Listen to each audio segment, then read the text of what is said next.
Hello नमस्कार दोस्तों, मैं हूं राजीव और आप देख रहे हैं झारखंड अपडेट। दोस्तों चलिए शुरू करते हैं आज के 2 अगस्त 2023 के इस सेशन को।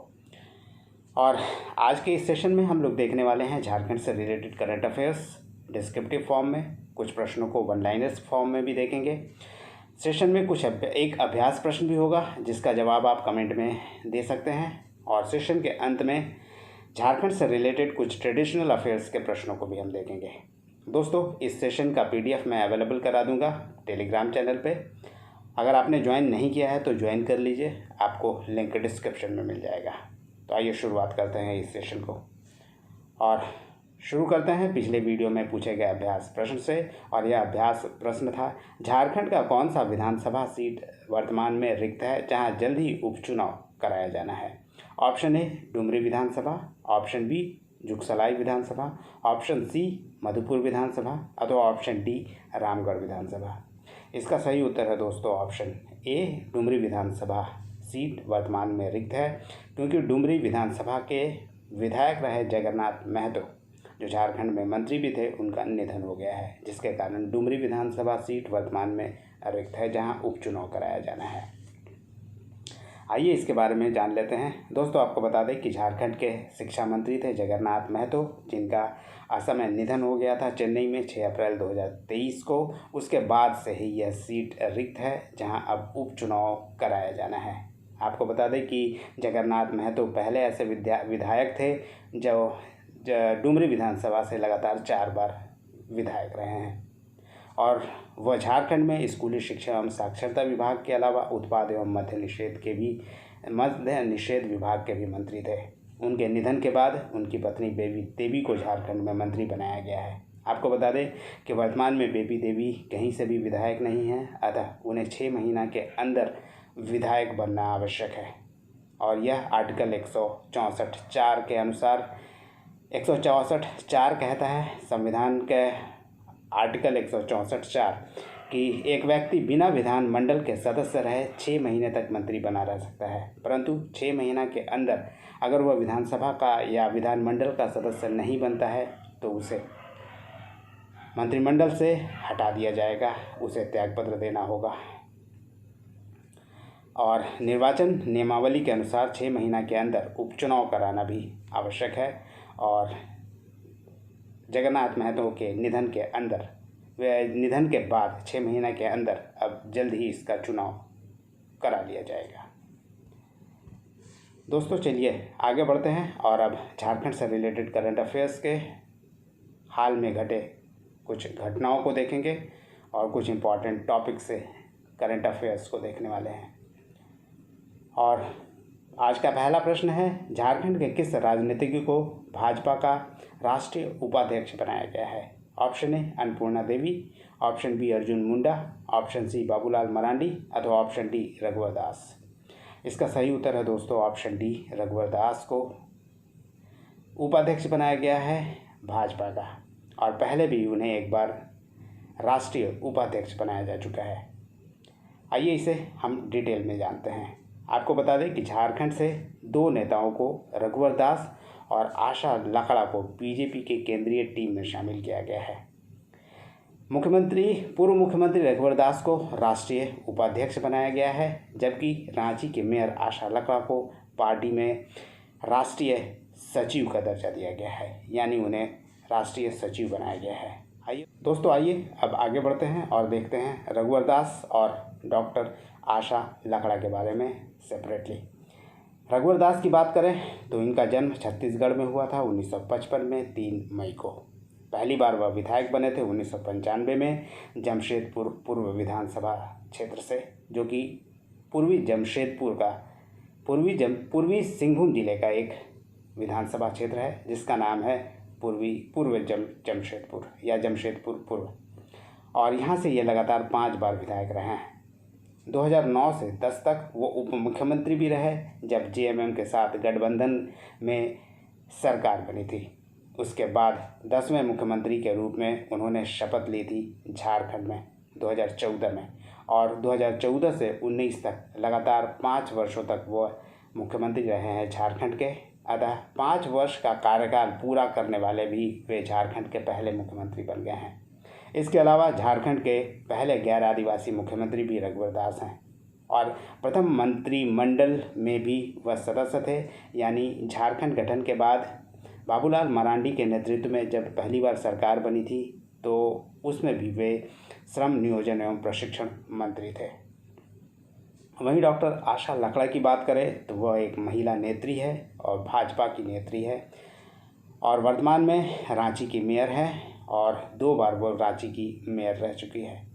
इसके अलावा महानदी कोलफील्ड लिमिटेड यानी MCL की non official part time director भी है डॉक्टर आशा लकड़ा और यह पद उन्हें राष्ट्रपति की स्वीकृति से 2021 में 3 वर्षों के लिए दिया गया है। यानी 3 वर्षों के लिए उनकी नियुक्ति की गई थी। आइए दोस्तों, अब देखते हैं आज के दूसरे नंबर प्रश्न को। और आज का दूसरा नंबर प्रश्न है, झारखंड में पूर्ण रूपेण नई शिक्षा नीति लागू करने वाला कौन सा विश्वविद्यालय पहला विश्वविद्यालय बन गया है? ऑप्शन ए JWA यानी Jamshedpur women's university, option B KU यानी Kolhan university, option C CUJ यानी सेंट्रल यूनिवर्सिटी ऑफ झारखंड अथवा option D RU Ranchi university. इसका सही उत्तर है दोस्तों option A central university of Jharkhand यानी CUJ।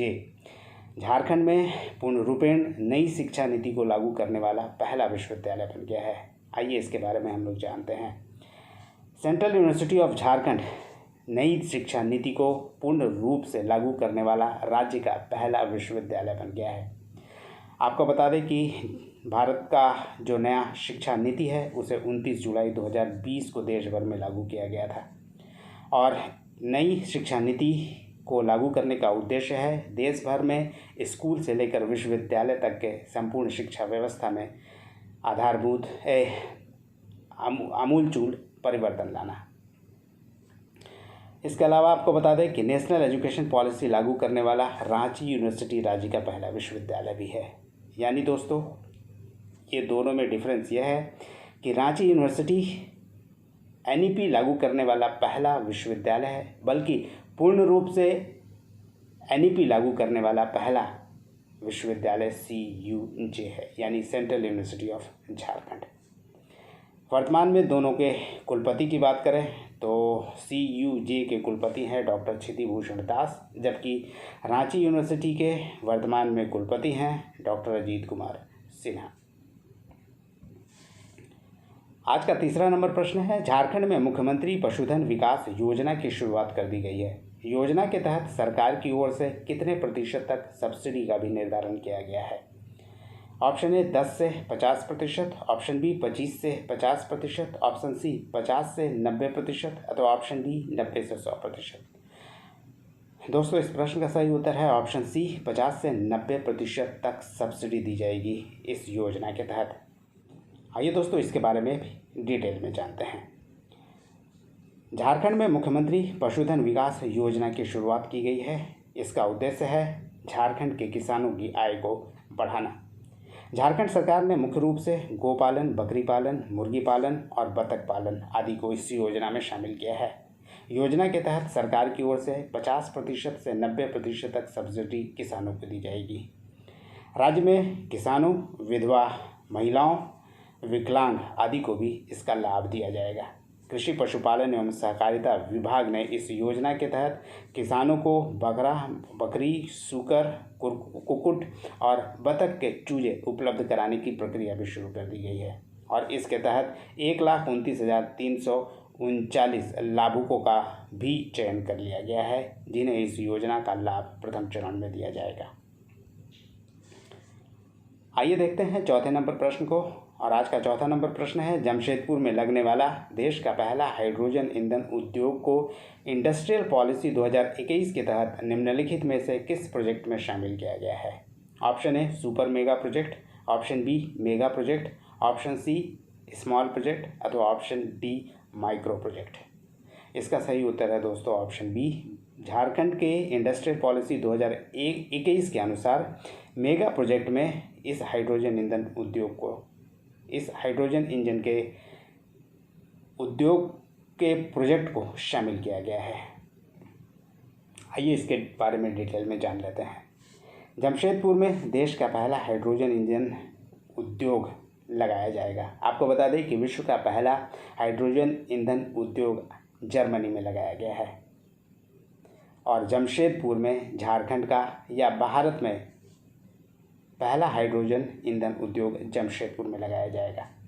टाटा मोटर्स लिमिटेड और कमिंस इंक यूएसए के संयुक्त उपक्रम TSPL green energy solutions private limited के साथ हाइड्रोजन ईंधन उद्योग लगाने के प्रस्ताव को झारखंड के मुख्यमंत्री हेमंत सोरेन ने मंजूरी दे दी है और कंपनी कुल 354.28 करोड़ रुपए इस प्रोजेक्ट में खर्च करेगी। आपको बता दें कि फैक्ट्री में हाइड्रोजन इंजन बनाने की नवीनतम तकनीक का उपयोग किया जाएगा और राज्य सरकार की उद्योग नीति 2021 के मेगा प्रोजेक्ट में इसे शामिल किया गया है। आइए इसके बारे में भी जान लेते हैं, यानी हाइड्रोजन ईंधन को भविष्य का ऊर्जा जो बताया जा रहा है, आइए इसके बारे में जान लेते हैं। हाइड्रोजन ऐसा ईंधन है जिसकी क्षमता अन्य ईंधनों से काफ़ी अधिक होती है, यानी इसका एनर्जी लेवल काफ़ी अधिक होता है और पेट्रोल और डीजल के कंपैरिजन में यह सस्ता और हल्का भी होता है। ऐसे में पेट्रोल और डीजल के बीच इसे एक बेहतर विकल्प भी माना जा रहा है। हाइड्रोजन ईंधन से प्रदूषण को भी काफ़ी हद तक नियंत्रित करने में मदद मिलेगी। आपको बता दें कि ग्रीन हाइड्रोजन के उत्पादन के लिए पानी से हाइड्रोजन और ऑक्सीजन को अलग कर एनर्जी तैयार किया जाता है और ब्रह्मांड में हाइड्रोजन की मात्रा असीमित है और यही कारण है कि इसे भविष्य की ऊर्जा माना जा रहा है। 5वां नंबर प्रश्न है दोस्तों, भारत का सबसे लंबा चलने वाला टूर्नामेंट गोल्डन बेबी लीग 2023 का आयोजन किस शहर में किया जा रहा है? Option A Ranchi, option B Jamshedpur, option C Dhanbad अथवा ऑप्शन डी बोकारो। इसका सही उत्तर है ऑप्शन बी जमशेदपुर। भारत का सबसे लंबा चलने वाला tournament golden baby league 2023 Jamshedpur में आयोजित किया जा रहा है। इसका सही उत्तर है ऑप्शन बी जमशेदपुर। आपको बता दें कि Jamshedpur football association Jharkhand sporting association के साथ मिलकर जमशेदपुर FC 10 महीने तक चलने वाले गोल्डन बेबी लीग 2023 के दूसरे संस्करण का आयोजन कर रही है। गोल्डन बेबी लीग का आयोजन जमशेदपुर में किया जा रहा है और इसके तहत बच्चों को under 5, under 7, under 9, under 11, under 13 category में विभाजित किया गया है।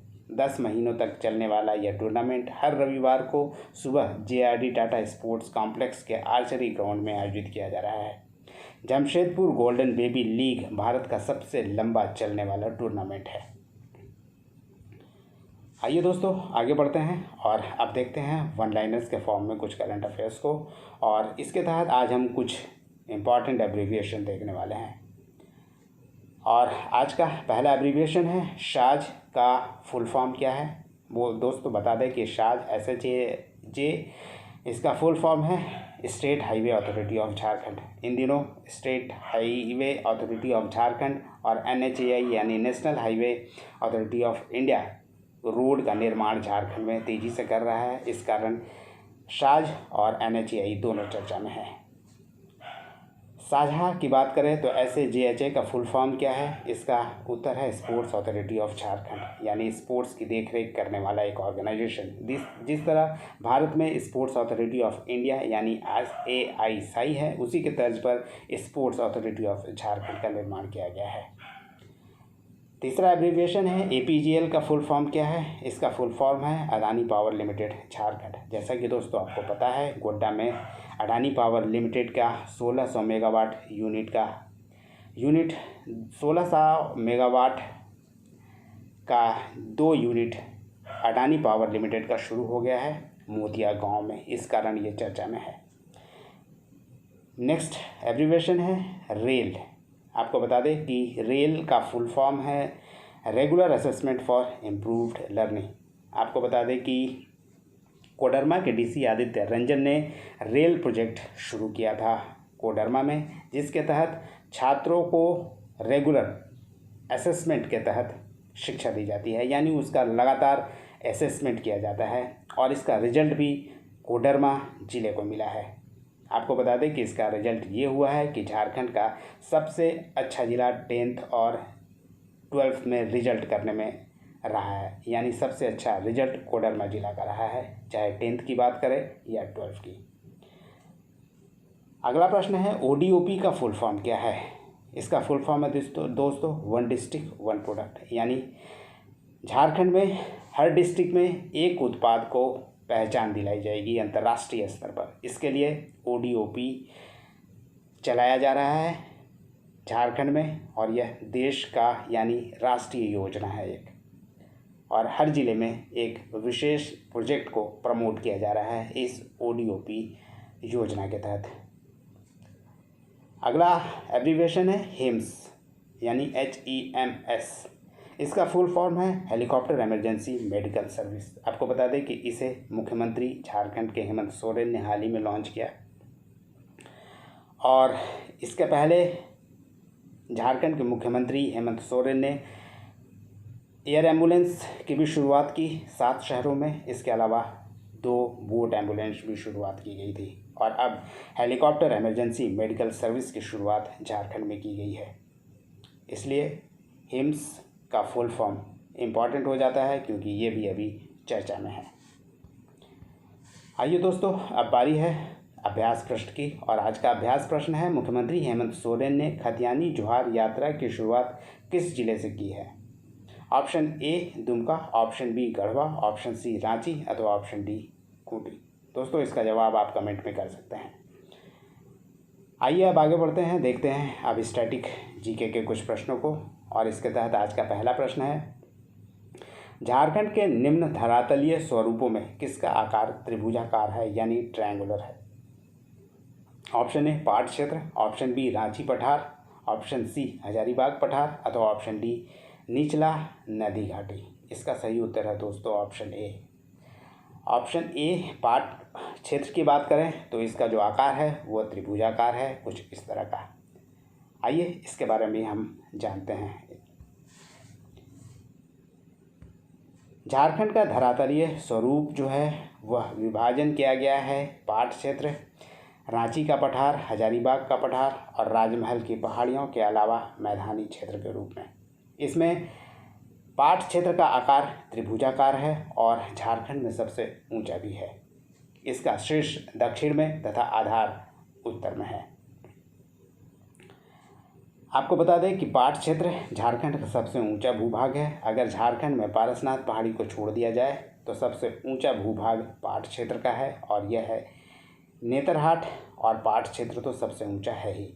और पाट क्षेत्र का विस्तार लातेहार, लोहरदगा और गुमला जिले में है। इसकी औसत ऊंचाई की बात करें तो दोस्तों 900 से 1100 मीटर इस पाट क्षेत्र का औसत ऊंचाई है। आइए अब वन लाइनर्स के फॉर्म में देख लेते हैं झारखंड के कुछ स्टैटिक जीके को। और पहला प्रश्न है सिल्वानुस डुंगडुंग किस खेल के पूर्व खिलाड़ी रहे हैं। दोस्तों, सिल्वानुस डुंगडुंग हॉकी के एक प्रसिद्ध खिलाड़ी रहे हैं। आपको बता दें कि 1980 में उन्होंने ओलंपिक खेला है भारत के लिए, यानी 1980 में मास्को में जो ओलंपिक टीम गई थी वहाँ पे भारत की हॉकी टीम ने स्वर्ण पदक जीता था। उस टीम में सिल्वानुस डुंगडुंग सदस्य थे। इसके अलावा उन्हें ध्यानचंद अवार्ड से सम्मानित किया गया था 2016 में। अगला प्रश्न है